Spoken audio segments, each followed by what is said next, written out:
kalanları taşınan oldu mu?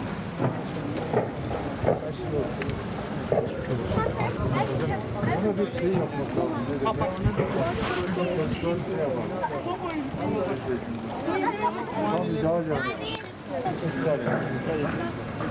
Kalanları taşınan oldu mu?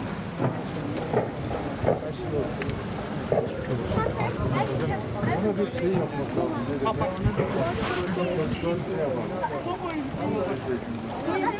Tamam, rica ederim.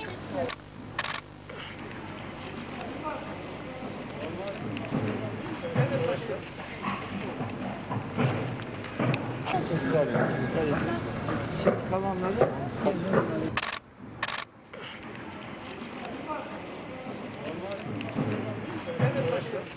Evet, sosyal konutları inceledik. Örnek daireyi gördük, çok güzel.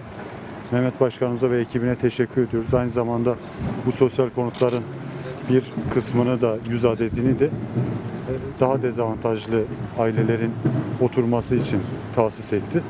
Gördüğünüz gibi site diğer konutlardan hiçbir eksiği yok. Güvenliği üst seviyede. Ulaşım çok kolay.